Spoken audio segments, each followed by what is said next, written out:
This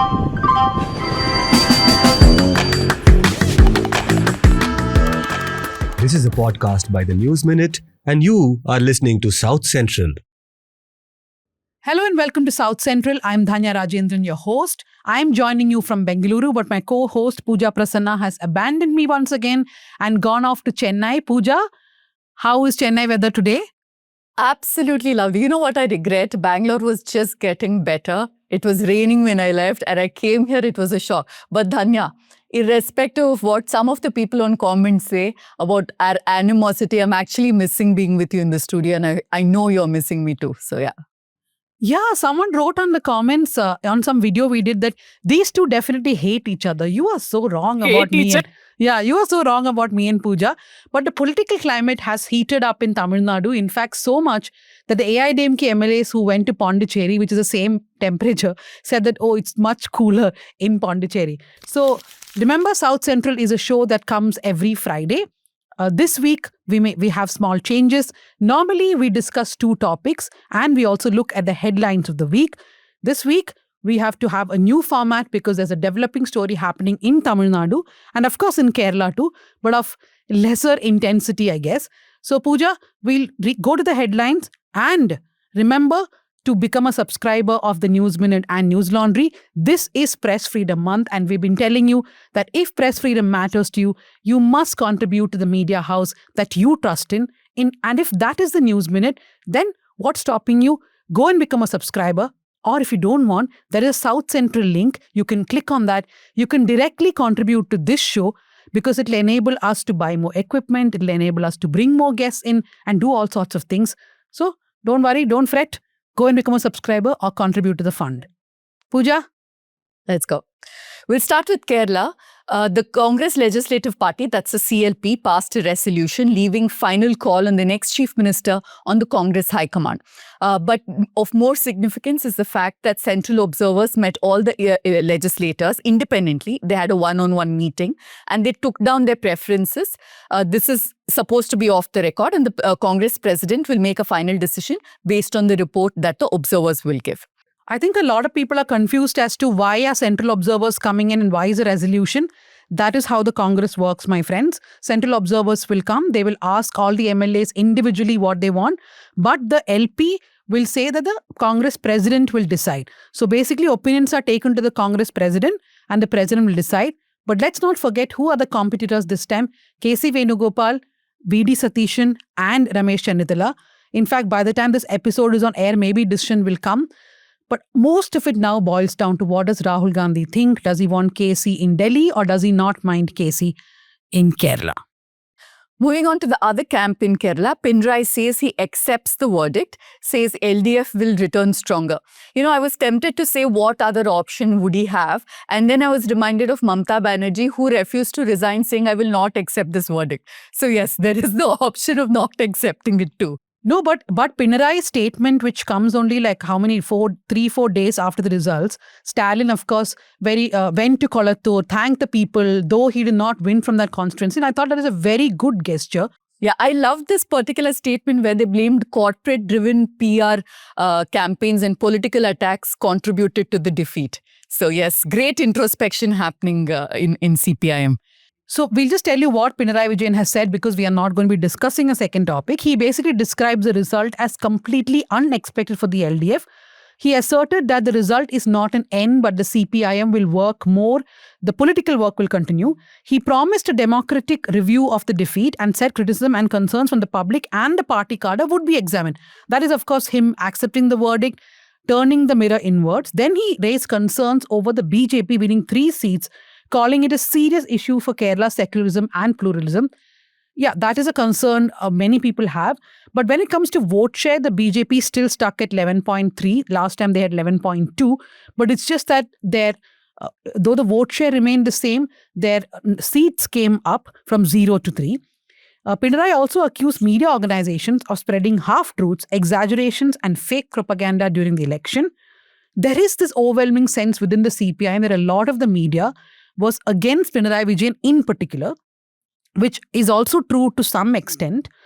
He also claimed that corporate PR-driven campaigns and political attacks contributed to their defeat. Well, I think all of them were using corporate PR. It's not one party. Anyways, Pooja, now let's go to the other headlines. But before that, Dhanya, just one point. I feel that, parties like CPIM, DMK, even Congress now find this shortcut of targeting BJP in states. Instead of actually looking at where they went right or wrong, using BJP as this, red herring and asking for votes based on that. And if anything, we've learned in at least 2026 elections, that will not work. You have to also perform, connect with people beyond just keeping BJP out. Tamil Nadu, I want to read out a few headlines, but I feel like they'll all be redundant by the time this episode airs. So we're not going to read headlines, but we will be getting into the discussion of what's happening in Tamil Nadu in much more detail. Because every hour headlines are changing. Last hour's headline no longer valid now. I'll move to Karnataka where things are a little more firm.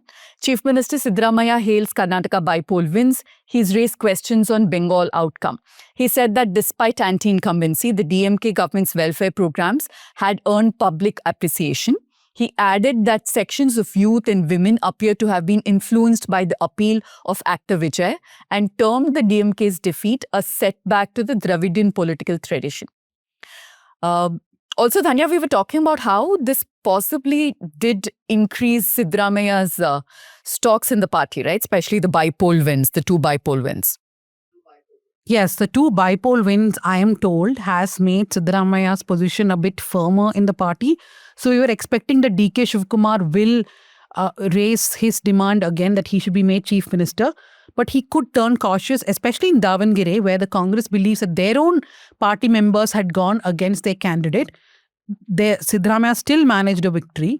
So DK Shivkumar may perhaps have to wait, or he will have to raise his demands much louder. Bowring Hospital wall collapse triggers building safety audit in Karnataka. A few days ago, I'm sure our viewers remember that when it rained in Bangalore, there were hailstones, and the Bowring Hospital wall in Shivajinagar, central Bengaluru collapsed and it killed 7 people.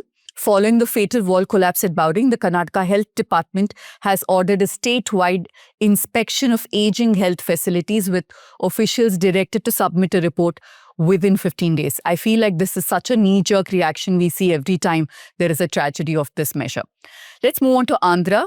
The Andhra Pradesh state sizzles as temperature crosses 43 degrees in Nellore and Kurnool. These are the two districts that recorded the highest temperatures at 43.1, and this was followed by YSR Kadapa, which saw 42.6 degrees. My God. I really don't know. I really don't know how people live in this kind of heat. I was only in Andhra for the, election coverage that was also in May. You just go out and you feel like you're in a furnace, like your hand, your face, everything is burning. And think of all those people who are on the road, even the vendors. I remember going to a flower market and they were just going on sprinkling water because there was no other way out, right? And I hope that governments take heat more seriously. There are so many studies now which say that this has to be now woven into policy. You cannot just look at heat as something which will come and go. It is now something which all governments have to take very, very seriously. But Dhanya, the worrying part is, I hear this, especially in the northern part of the country, deliberately governments don't allow when the heat increases post 50 degrees, they still keep showing it as 49.5, 50. Because if it goes beyond 50, you have to give, especially factories and certain government offices, should allow them to take off or now maybe work from home or whatever is possible. So just to avoid that, they make sure people come out in 51, 52 degrees of heat and continue functioning like everything is great. Let's move on to another headline from Andhra. The Andhra government intervenes to help women stranded in Oman. Shehnaz, who had gone to Muscat to work for her family's sustenance, was unable to bear the harassment in her workplace, and she sent a video message to Pawan Kalyan via social media. Moving on to Telangana, the Chief Minister urges Centre, that's the Union Government, to expedite approval of Hyderabad Metro Rail Phase 2. Revant Reddy met the Union Urban Affairs Minister Manohar Lal and urged him to approve the Hyderabad Metro Rail Phase 2 project. He said that the comprehensive plan for Metro Rail Phase 2, comprising of 7 corridors and a DPR, that's a detailed project report, has been submitted to the Union Government. I feel like this is deja vu. I feel like we read this a few months ago and it's not moved forward yet. The University of Hyderabad ABVP members spelled stones over satirical play. 2 students were injured. A satirical play allegedly mocking the glorification of cow urine sparked protest at the University of Hyderabad, with ABVP members accused of stone pelting that left 2 students injured. This is our future. Just wonderful. On that very optimistic note, Dhanya, that's it for the headlines for this week. Okay, so I'm going to have a different format today. Normally on South Central, we discuss 2 topics in depth, but I'm going to restrict that to just one topic today, considering, and it's all interwoven. One is, of course, what is happening in Tamil Nadu. Now, Vijay is taking his claim to form the government, but that's not the only story there. With the DMK and the Congress falling apart, there is a national ramification, implication for what is happening in Tamil Nadu. So joining us, along with Pooja, in the Chennai studio is Shabbir Ahmed, our Tamil Nadu Bureau Chief. Shabbir, welcome to South Central. Thank you, Dhanya. And joining us from New Delhi, Mr. Rasheed Kidwai. He's a political analyst, an author and journalist, and someone who's followed the Congress very closely for many, many, many years. Thank you, Mr. Kidwai, for joining us. Thank you. It's such a pleasure to be joining this discussion, which I hope will be very lively. And also joining us is K Venkataramanan, who was formerly with the Hindu. So tell us first, we all have been discussing the Tamil Nadu election results for a long, long time now. Mr. Kidwai, what are your thoughts when you heard the Kerala and Tamil Nadu results? Well, I think in India, we have a very vibrant democracy. So 5 states assembly elections were held, and there's a different kind of verdict everywhere. But I think Tamil Nadu stands out because it tells you that the voters have not given hope. So they had a lot of options in terms of conventional political players, but went for a unconventional player, and that is something very redeeming. But that was just enough. What is happening next is something that's a real politics of it.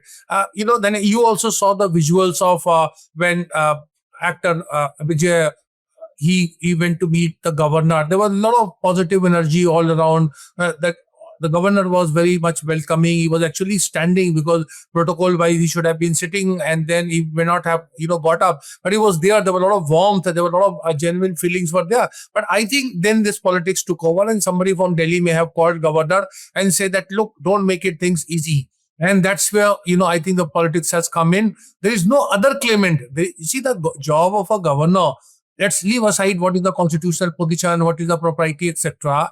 But a very simple thing, governor's job is he's a facilitator. He is not someone obstructor. He's obstructing. A clear mandate is there. There is no other claimant, and he should allow government formation. Whether Mr. Vijay has support or not, whether he can prove majority or not, that is all is to be discussed in Tamil Nadu Assembly. This is none of his concern. But he has become, so what he is doing amounts to a vote chori in another form. Okay, those are the opening comments from Mr. Kidwai. KV, I'll first ask you, since you have been reporting and writing from Tamil Nadu for such a long time, what were your first reactions when the results came in? Well, it was quite a surprise, even though Shabbir may disagree. He was, I suppose, closer to the ground than we were. And I still think it was, a combination of, personality-centric voting and a sudden mass desire for change, which was not entirely visible, for those of us who were not out in the field. And that was the first reaction. And I still think it was difficult to believe that, that somebody could outdo the 2 mainstream parties to such an extent. Pooja, is that the sense that you're getting, that people are still thinking, how did Vijay outdo these 2 main Dravidian parties?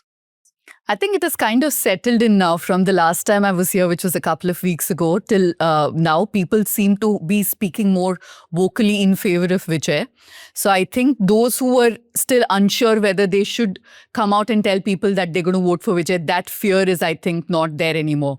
But yeah, it's now that anger has clearly turned to the governor, because most of the people think that placing the blame at the governor's, residence, which is rightly so, because There are many people who are quoting many things, but the Sarkaria Commission of 1983 that is being quoted quite a few times, everybody's looking at it from their own perspective. But I think the governor has very little mandate.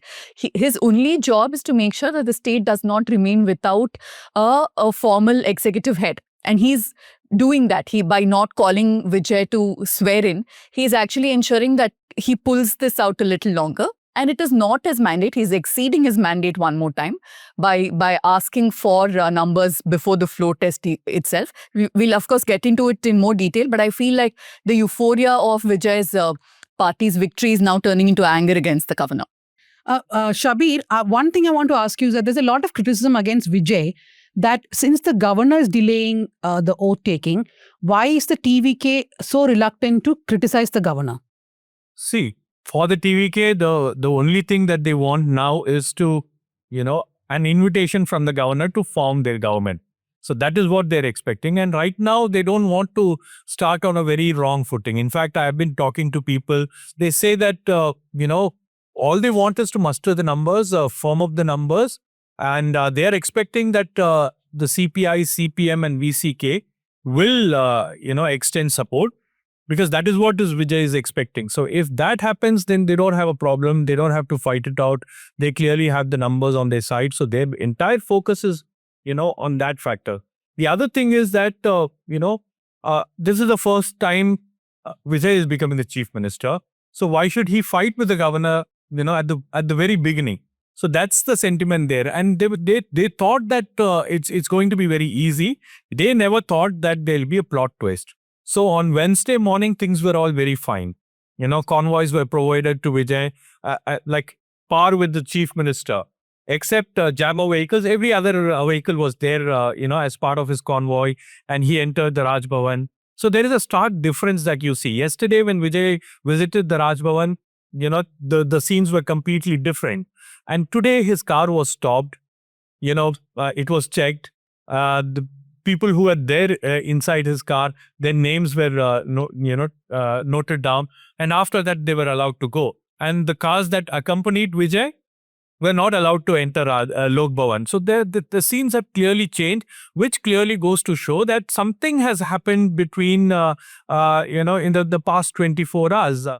Okay, now to just start a controversy here, Mr.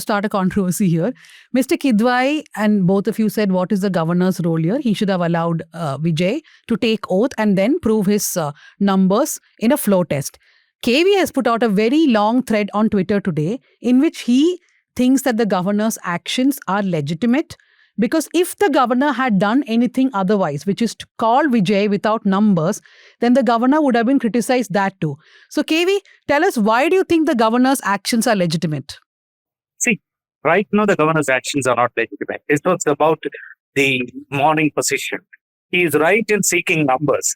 It's constitutionally correct that when a person comes, stakes a claim and gives a letter of support, the governor can examine and see if the letters of support are enough. In Vijay's case, his 107 plus 5 are not enough. So the governor was right in asking for further numbers. We should remember that there are two aspects to this numbers game. One is the prima facie satisfaction of the governor that someone is in a position to command the majority of the house. That is his primary duty in government formation. When there is a hung legislature, the governor identifies the person who is in a position to form the government and then asks him to, form the government, take his oath, and then prove his majority.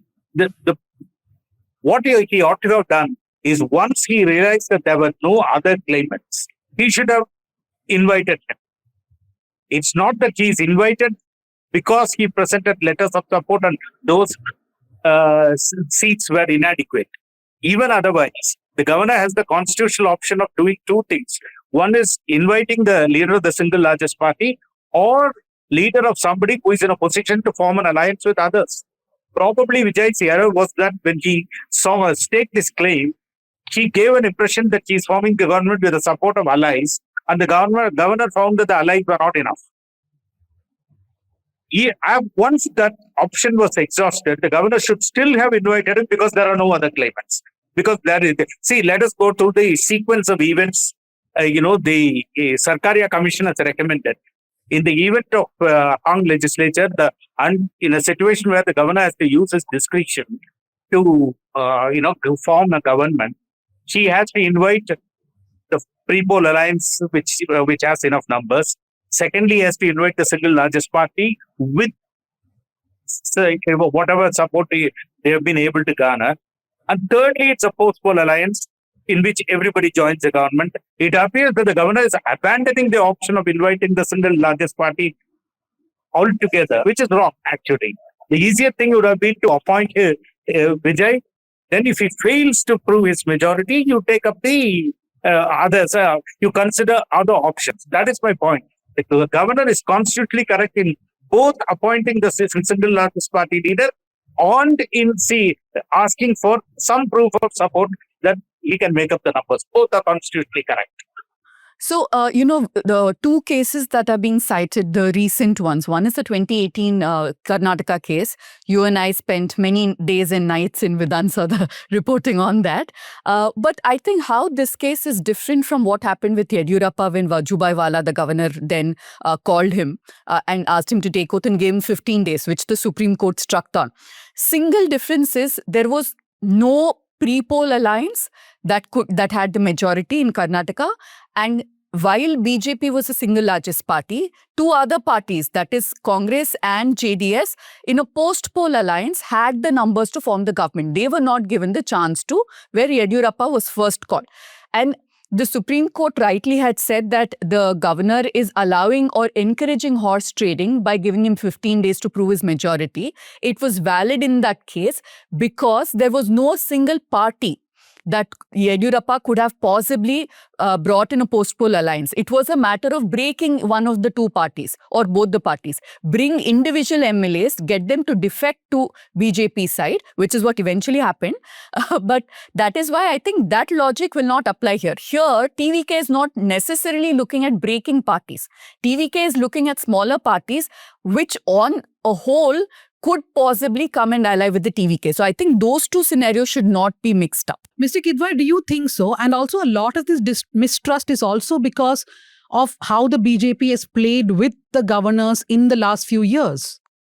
Absolutely. The quality of governors is very poor. The kind of their method of functioning, because there is one thing is there, that I always say members of Rajya Sabha, governors, they have in a way outlived their utility in the era of the social media and the kind of political awareness that exists. So these institutions need to be far more careful about public sensitivity. If you look at that, the way Pooja is saying, you look at the mood in Tamil Nadu. I'm not talking about outside Tamil Nadu. Yes, Tamil Nadu, people are agitated, disturbed, because they are sort of, will of the people in a democracy is very important. The will of the people is sought to be violated. There are a lot of instances are there where, the minority governments function. For instance, you look at P.V. Narasimha Rao government in 1991.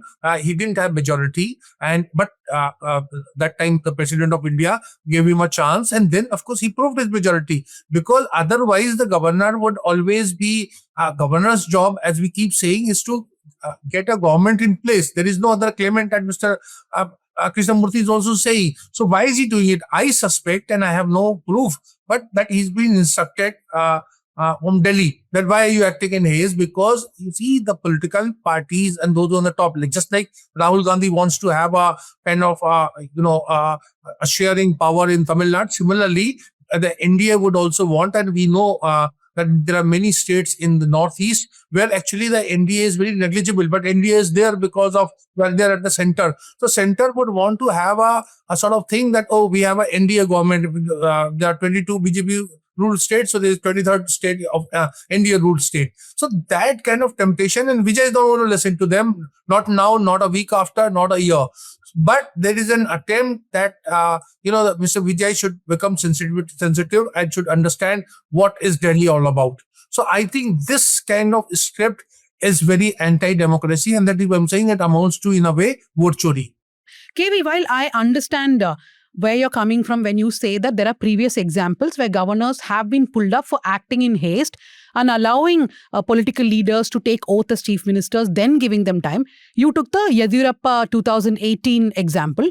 And like Pooja was saying, one of the reasons was that at that time, Yediyurappa was capable of breaking the JDS and the Congress, which is why the court was saying that 15 days' time is basically giving Yediyurappa time to do horse trading. Now, my question to you is that here we are talking about a government which is not the BJP's, right? Therefore, should we not look at the governor's actions as not righteous or as per the constitution, but that should we also read into it some kind of malintent that perhaps the governor's waiting for somebody else to stake claim, which is why he's delaying this? But my only, some of the previous examples is that there is no clear ruling from the Supreme Court. Take the Yediyurappa case. It was an instance in which the single largest party was invited to form the government. The problem seemed to be that the other two legislative groups, the Congress and the JDS, were keen on forming an alliance and forming a government.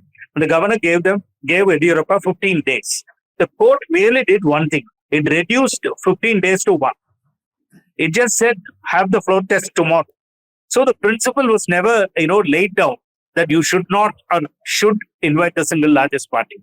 And ultimately, the matter never, since the matter became infructuous, there's no specific ruling on whether the governor should act or should wait. The Bihar example is actually a little better in 2005 when Governor Bhutta Singh, he dissolved the house when nobody was able to form the government. Of course, he gave about 3 months' time. Initially, the assembly was suspended and then thereafter it was dissolved. And this happened at a time when the BJP and Nitish Kumar were trying to come together and form an alliance. So it was to prevent the emergence of a coalition government that it was done. The Supreme Court struck this down. The governor's defense was that horse trading was going on. There were moves to form a government by illegal means, and therefore to prevent that, I had to dissolve the house. But that argument was rejected on two. Basically, the government said it is not for you to decide what is legal or illegal. And secondly, without the governor's duty is to have a government, to form a government. You cannot abdicate that responsibility by not giving anyone an opportunity. In Tamil Nadu's case, it's so open and shut. The only way you can kick off government formation is by appointing someone. And here there's only one claimant. That is the only thing. Otherwise, giving him an extra day or two to come up with more letters of support is actually perfectly valid.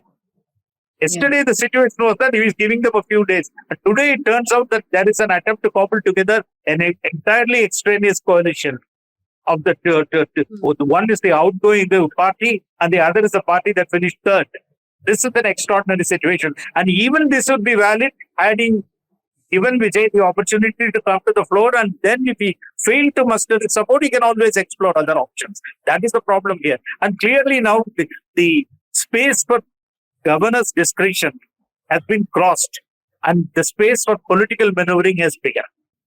I think the point that I want to expand on, Dhanya, is that who is the authority on this? That is a very good point KV just made, because is it the governor's discretion? Can the Supreme Court step in at a time like this? Can the speaker take a call? Because the Supreme Court, like KV rightly pointed, both in Karnataka and mind you also the Maharashtra example, Shabbir, you'll also remember that. It only struck down one aspect, which is giving extra time. In Maharashtra, they gave 24 hours. In Karnataka, less than 24 hours, if I remember. Said that the very next day by 4 o'clock in the evening, hold the floor test. So why the Supreme Court did not question the government's, the governor's decision of calling the single largest party when there is a post-poll alliance which has the majority. Is that also being discussed here, Shabbir? Is that under consideration here? No, my biggest fear is whether are we going to witness a Fadnavis moment in Tamil Nadu? Because you all keep speculating who will become the chief minister and somebody goes and, takes oath as chief minister. You never know what is going to happen. But there are a lot of permutation and combinations that are being worked out is what we are hearing. It's still fluid. But what has changed in the past 24 hours is that, the governor has summoned chief secretary and DGP and others, and they are being questioned as to who gave them the permission to, or to give the convoy to Vijay. Convoy to Vijay is one thing, and then to make the arrangements for a swearing-in ceremony.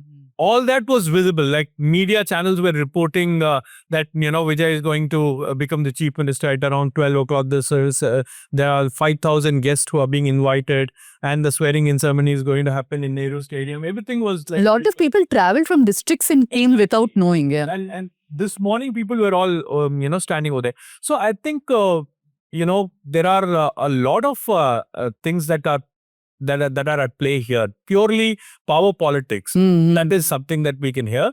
We could hear from people, like even parties like CPI, CPM or VCK. The moment you talk to those leaders, they say that we are yet to decide. Because they are under pressure from all sides. One side, TVK is approaching and asking for their support. On the other side, they are being pressurized by their existing partners, asking them not to leave the alliance. So technically, things are very fluid. Yeah, actually, the reason why we didn't want to get into the developments, Dhanya, as we by the time we put this out, I don't know how many times it would have, how many fold, like 7, 8 times the scenario would have changed. But I think one thing we can all agree upon after we look at the constitutional part, the political part of it, is morality. That is something I hear a lot here. Everybody is claiming to have the moral high ground.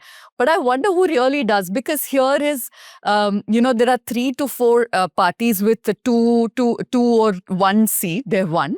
And they're saying, okay, the moral high ground would be to stay with the party we fought, stay with the alliance, which is the DMK-led alliance. But off the record, they're also saying, but this is an alliance that wants to bring in their rival, which is AIDMK, into the fold and make sure that TVK, which is the single largest party, does not form. So who has the moral high ground? I think, but general consensus, and this could take us to the next part of a conversation, is that looks like Congress is one party everybody says has lost the moral high ground.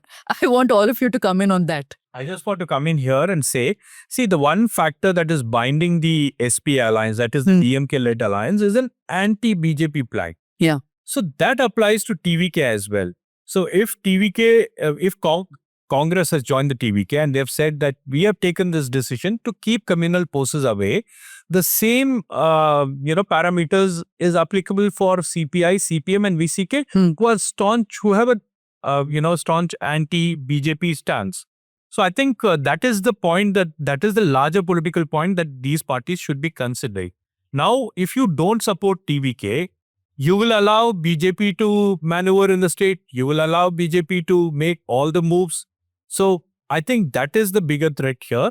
So if CPI, CPM and VCK, they may not have a moral obligation because they were not part of the alliance. There was no pre-poll, agreement between these parties. But if you think that you are going to give a space for the BJP to operate and to get an entry through the back door, entry to the back door, that is the question that they will have to answer. Yeah, I just want to bring Mr. Kidwai in now, but I want to make one point. Now, this whole discussion about whether the BJP will maneuver this, a lot of leaders from the DMK and AIDMK I speak to are saying that why is that fear there? I mean, we have leaders who can speak to each other and take a call. We don't need the BJP to come in at all. In fact, the BJP is just one MLA and they will stay out of this entire situation. That's one moral high ground that everybody is taking, Pooja. But Mr. Kidwai, essentially, DMK is out of the Indie alliance now. I don't think that there is any way the DMK is going to Dhanya, India, why you? But isn't the last A is alliance, right? That's why I said India alliance. Mr. Kidwai, so I don't think the DMK is part of the India alliance. They're not going to reconcile anytime soon because they're really angry with what the Congress has done. Now, what happens nationally? We know that Mamata, Arvind Kejriwal are all not fans of Rahul Gandhi or the Congress. Are we going to see an entire restructuring of the second front and maybe a creation of a third front with Congress taking in a few more?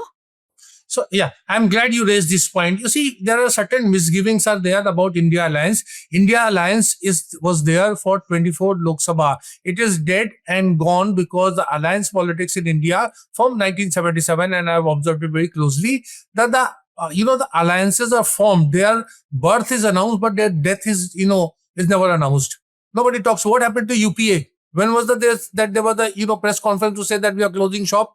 as far as the UPA was concerned, or the earlier, United Front and National Front and several other Janata Party. So this is something, and the alliances are built to form government. And one more important thing, all these alliances are there for that national level. They were not there in states. Every India Alliance constituent has been on record to say that in state elections, the India Alliance was not in force. So was this. So there are alliances like UDF, LDF in Kerala, that have withstood the, test of time. But otherwise, these alliances are all they have a very checkered history. They are very opportunistic, and there is no morality involved. I remember, Dhanya, that, very famous quote by Lalu Yadav, which I keep saying. Once Lalu was asked about something about moral ground. So he said, I've seen football ground, I've seen hockey ground, I've seen polo ground. What is moral ground? So this absence of, morality is something that is driving a political party that you mentioned, having one member in Tamil Nadu Assembly and trying to dictate term. But I am saying it's bad news because Vijay is a fresh face. He also has deep roots in society, and there are people who are emotionally, involved or linked with him.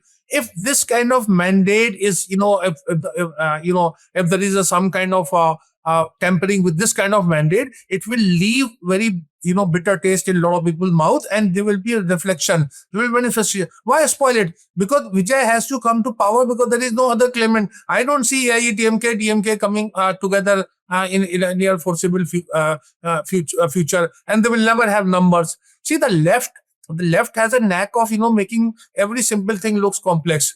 So they have 2 members and they would want to have 4 meetings.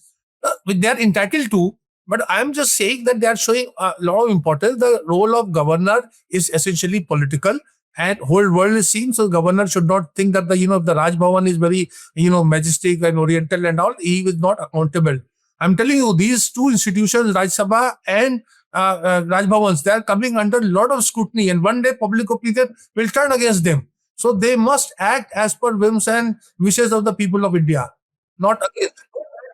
Don't act as a viceroy's agent, a political agent of the Raj era. I think we are like almost 20 years late in saying public opinion will turn. We've seen state after state, and you know it best how, governors' very requirement, whether we need a governor at all, is being questioned. But I have another question to you. As in when, my own reservation about Congress is not they're well within their rights to choose TVK because they think that's how they can regrow their party in Tamil Nadu. But perhaps that choice could have been bolder if it was made before elections, not after seeing Vijay has this kind of numbers. But that aside, my question to you is about this India Alliance 2.0, 3.0. We've lost track. With Congress being out, maybe it's too early, but is there a possibility of now other regional players coming together, ones who would be not part of this alliance if Congress was there? For example, BRS in Telangana, Jagan Mohan Reddy's YSRCP, BJD. These are parties that could perhaps be more keen on coming on some sort of a front with Congress out. Is that something that we can see brewing ahead of the next Lok Sabha elections? Yes. So, Pooja, I think these are going to act as, pressure groups. They would always want to have a Akhilesh or a Mamta in it so that to have a greater credibility. So these groups will have, like, I told you about that, in 1987 onward, there was a National Front and there was a Left Front. So these groups are there. They act as pressure groups and they can always come up as and when a situation arises. But there is a lot of pipe dream. The Congress also thinks that, because Mamta is out, because Kejriwal has been, out of power, because the Tejasvi Yadav has lost. So there is a very fertile ground for the Congress to come in and, become a number 1 party as opposed to BJP, and the Congress as a dominant partner. I was just doing one calculation. I just want to repeat very quickly. There are 7 states, including Tamil Nadu, Bengal, UP, Bihar, Odisha, Delhi, where the Congress actually is in single-digit vote share. 254 Lok Sabha seats. Staggering figure. So you cannot have you cannot aspire to become, rule over Delhi, so to say, with 254, Lok Sabha seats where your vote share is less than 10%, it is single digit. So all opposition political parties have this challenge. Many of them are a breakaway Congress groups, or like they are ideologically opposed to the Congress, like the BJP. So the coming together of all these political parties, very rainbow coalition, is very difficult, particularly when you're not in power. When UPA was in power, anybody could become a governor and a chairman of some commission or some committee. But when you're out of power, only thing that you can hope to have is a convener of, so to say, India Alliance or president of India Alliance. I mean, it will shock you, did not even have an email address, not even an email account. What are we talking about? But what will they do with an email account? People will email them saying, I want to join the alliance. No, I think also they'll fall apart with who will be the first among equals. KV, I want to ask you something. See, a lot of people were I was confounded for 3 minutes when I heard that the Congress is going to support the TVK, because I was remembering all the times when Rahul Gandhi and Stalin were eating idli together, calling each other brothers, ideological partners and all that. So my first question to the Congress was, did you inform MK Stalin before you walked out of his alliance and went to TVK? Because you were in a pre-poll alliance. The outcome of this election, you are as responsible as the DMK is. So when you walked out, did you inform? And they said they didn't see a need to inform the Congress. Only Mallikarjun Kharge spoke to TR Balu. Rahul Gandhi or other Congress leaders have not spoken to MK Stalin because the relationship deteriorated in the last 3 months very badly. And the Congress believes that ever since Rahul Gandhi became in charge of the party, though outside there is a bonhomie, the DMK was consistently reducing their seats. You have tracked the Congress and the DMK much more than all of us have. In fact, the listeners of South Central would know that I fondly call you encyclopedia. So tell us, was it surprising, this sudden breakup? What does history tell us about their relationship? Well, it's always been, they were traditionally rivals. The DMK itself was formed, against the Congress from the beginning. Much of their early history was directed against the Congress because that was the only national party, and the BJP, when the DMK was the only regional force. So naturally, until the 1971 and 77 elections, they had different kind of relationships. For instance, they had a formal alliance in 1980, but in 1971 they had an informal alliance in the sense that but they didn't field candidates against each other in some places, especially in the Lok Sabha election. But the real collapse came about during the emergency, because the Congress did not expect the DMK to hold out against the emergency in a way that no other party in the country did, except perhaps the RSS on the one side, which was represented by Johnson, and the DMK here. There was, very little resistance, to the emergency from any other force. But with the emergence of the AIDMK, that is MGR, when he broke off, the impression was that Indira Gandhi had broken the DMK so that she wanted to weaken it and bring back Congress rule there. I mean, whether or not this is true, that impression carried for some years. But once the AIDMK emerged as a force, the Congress would play upon this rivalry to have alliances alternately with them. The DMK was in alliance with the Congress for the 1980 election. And then, when MGR and the AIDMK and Congress settled down in an alliance between, say, after 1984, that was seen as the more natural alliance, because the DMK was ideologically, it had three strong strands. One is this, one is that it's rationalism, the other is its strong regionalism, and the third, of course, is the against Hindi imposition. So MGR, in a sense, the AIDMK's emergence represented a dilution of this ideology. So the AIDMK became the more acceptable phase of regionalism for the Congress for many years. So that is how that relationship was evolved. But it was only after the emergence of the BJP that the two found real common ground. So it was the late 90s, and Congress may have been shocked when between 1999 and 2003, the DMK had an alliance with the BJP, joined the Vajpayee government. But that, of course, was, it had its own historical reasons, not very relevant here. But after 2004, this was a very settled alliance. Imagine nearly 20 years, except for the time when DMK withdrew, came out of the UPA in 2013 on the Sri Lankan Tamil issue. They have been sailing together. And it's very simple. The old antagonism of the days of Indira Gandhi, the dismissal of the governments, that that phase was over. After the Bommai judgment, very few state governments are dismissed arbitrarily. Some governments fall and Article 3 President's rule is imposed. But by and large, that authoritarian phase of the Congress receded into the background. And the DMK found more common ground in secularism in opposition to the BJP. And this development became the organic one, while the AIDMK gravitated towards the BJP. So it is indeed quite a shock that, on such a small matter as, when they are simply unable to form the government for once, when nobody has even, got an absolute majority, that they should just have such a huge breakup. This may have, long-term effects because the Congress letter of support to the team, the press release also says that this is a long-standing alliance for the local body polls and the next Lok Sabha polls also. That I suppose was that's extraordinary because Congress is abandoning its possibility of giving 9 to 10 MPs in the next election itself.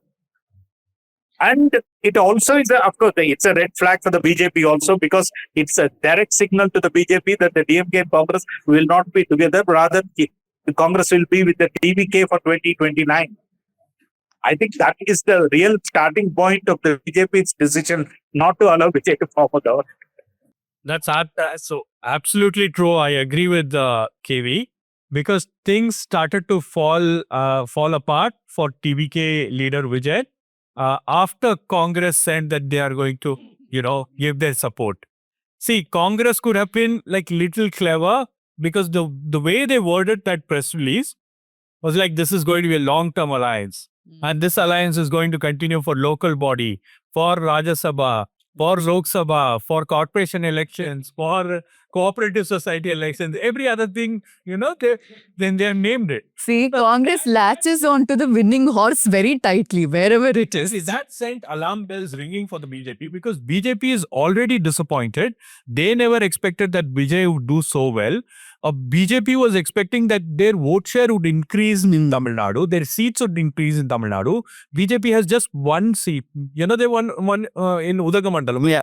That's the only seat that they have. And their vote share has gone back to 3%.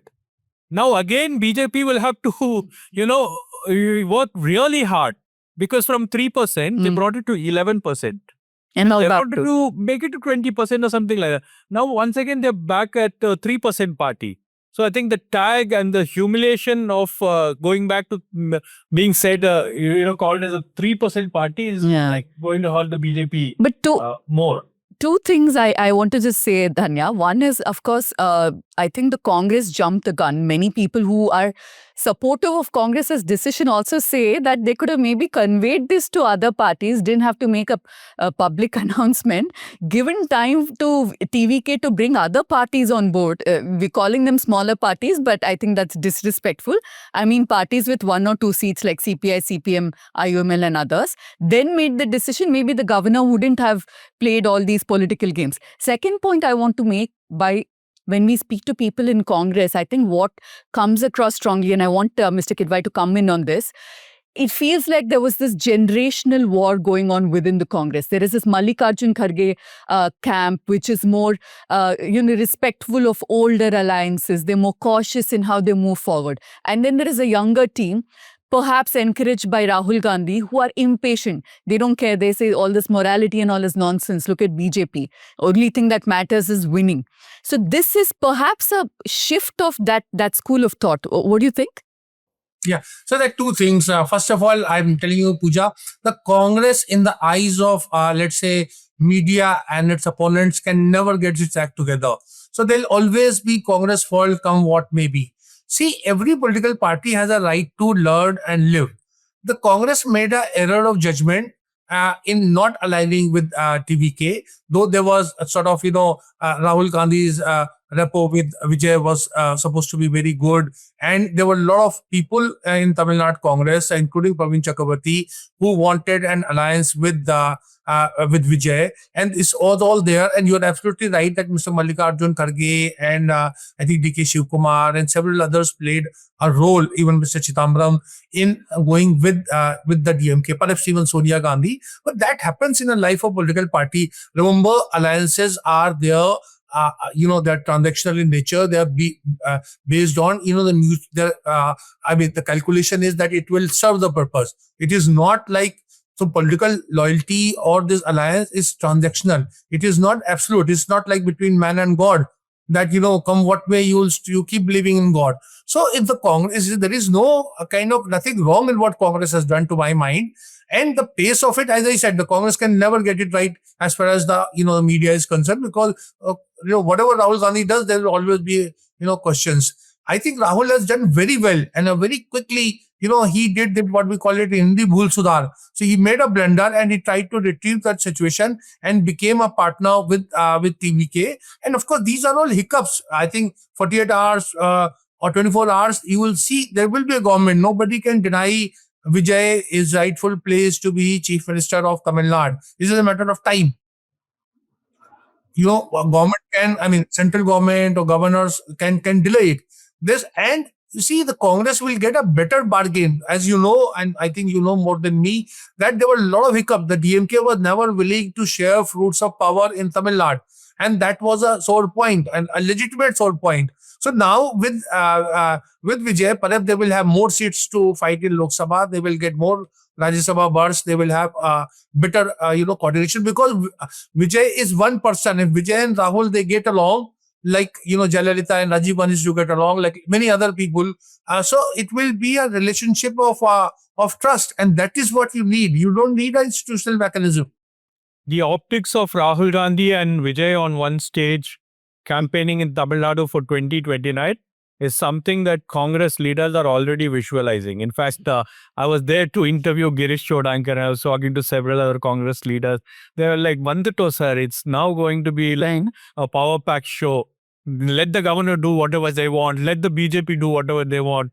If there is a re-election, then we are going to win 200 seats. That's the kind of confidence that Congress cadres have, which I have never seen in the past 20 years in Tamil Nadu. So, just to add very quickly what Shabbir is saying, see, there are only 3 states in India where Rahul Gandhi's popularity ratings are more than Narendra Modi. Tamil Nadu is one, Punjab is another, and third one is, of course, Kerala. So why not? If they have something going, then why not enjoy that? Quick disagreement, Dhanya, before we take it. Yeah, I wanted to just one sentence in about how, despite Rahul Gandhi's popularity, I don't think Congress would have had even these 5 legislators had it not been for the DMK's grassroots. So I feel like Congress outsources doing hard work earlier to DMK. Now they are outsourcing it to TVK, I feel. Dhanya. Not only that, what Shabbir was saying about the Congress now being very buoyant about the fact that they would be partners with the TVK in 2029 is really a risky proposition now, because let us say that none of these calculations work out, that the CPI, CPM and the VCK do not go with the TVK, then the Congress and the TVK cannot form the government. TVK will have to then look for the AIDMK, which, when pushed into a corner, even a Vijay could look at that option, right? What happens? Congress becomes the loser. They are out of the DMK alliance. They'll also be out of the TVK alliance. So 2029 remains a dream only for the Congress.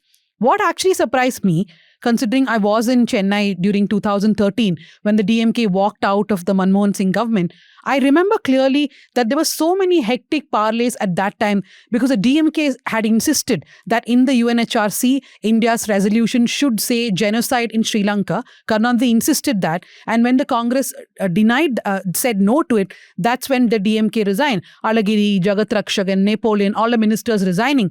But before that, there were so many meetings. P. Chidambaram himself came to meet Karunanidhi. They were trying to convince the DMK.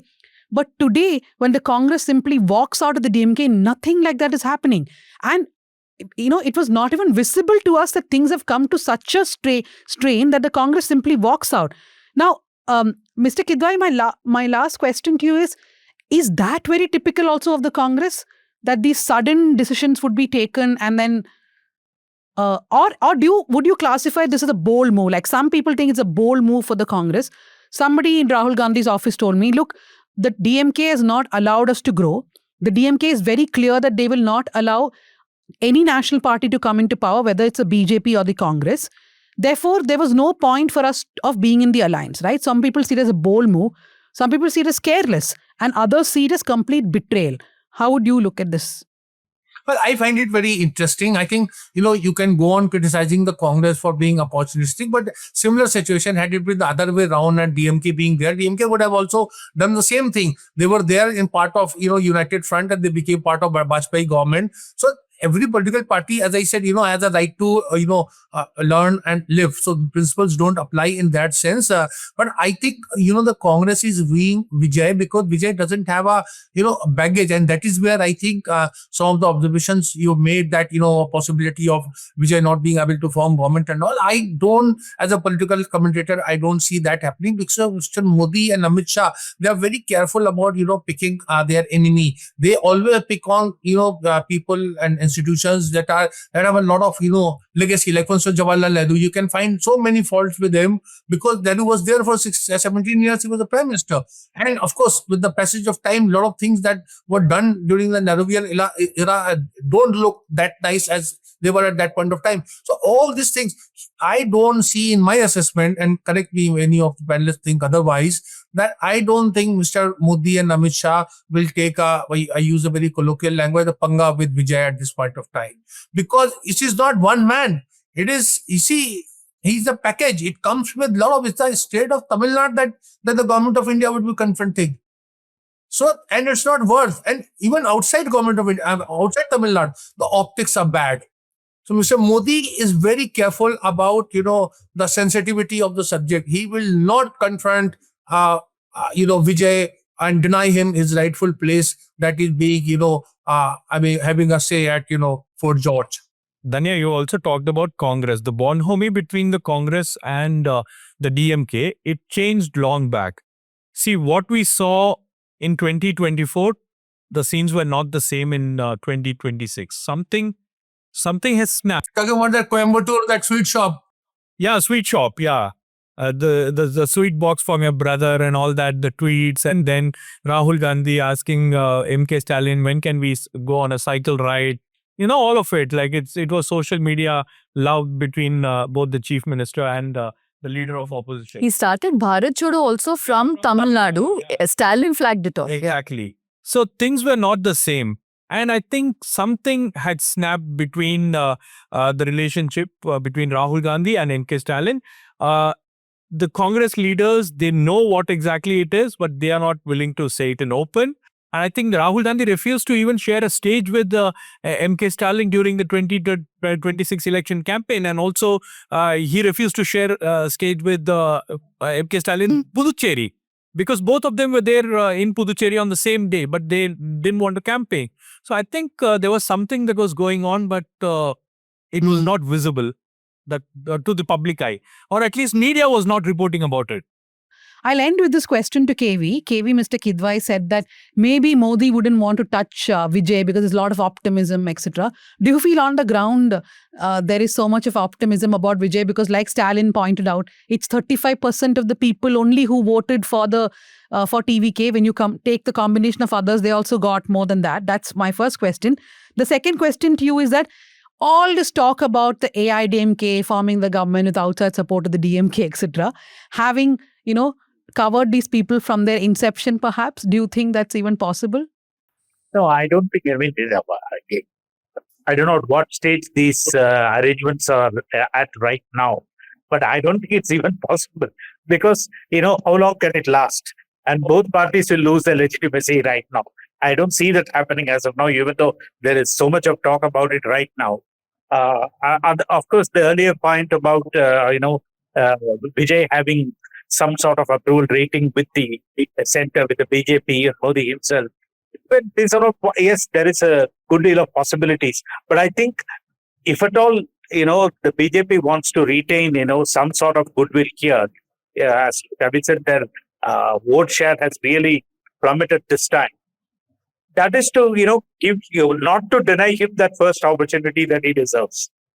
That is the starting point for everything. Even if for every question, that is the answer right now. You can't just try an alternative government without giving him an opportunity. You can't try to form an alliance without his, on the basis of, completely rejecting his mandate and then undermining his mandate and then doing something with other partners. I mean, these are all questions that, that touch on what little morality we have left in politics today.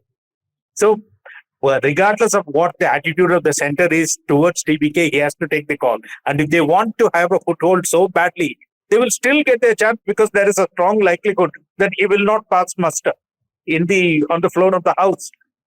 So I don't see what the great advantage they have in undermining the current mandate, forming an alternative government, or making efforts to do so. This will only strengthen his base and weaken the already weak base. So I don't see all these things happening in any other way. Okay, one quick observation, Dhanya. If Congress had not supported TVK, or if TVK had not formally asked for Congress's support, and they straight went to AIADMK in the first place, things would have been different. By now, Vijay's swearing in ceremony would have been over. We would have been seeing visuals of celebrations all over Tamil Nadu. And things would have been like, okay, Vijay is the great, chief. It's like, the BJP would have claimed that, okay, we have dethroned both the Dravidian government. We have thrown both the Dravidian parties out of power. And there is this new, a new era of politics in Tamil Nadu. I think, the question that, a lot of BJP leaders have been asking is, that why did Vijay approach Congress party? Instead, he should have went for the a political party that had 47 MLAs. So that is where the problem is. And even though people have given him a mandate, there is another mandate that he had to secure, which Vijay failed, and that is from Delhi. Okay, so thank you for that, Mr. Kidwai and KV, Pooja and Shabbir too. Because of the special episode, I even forgot to tell everybody to come with their recommendations. So if you have, you can give. Otherwise, I will close the episode. Thank you very much. And to everybody listening, things are really changing at a fast pace. So by the time this episode is out, I hope the larger discussions we had on the India alliance and on a governor's role will still matter despite what's playing out on the ground. Thank you very much, everyone.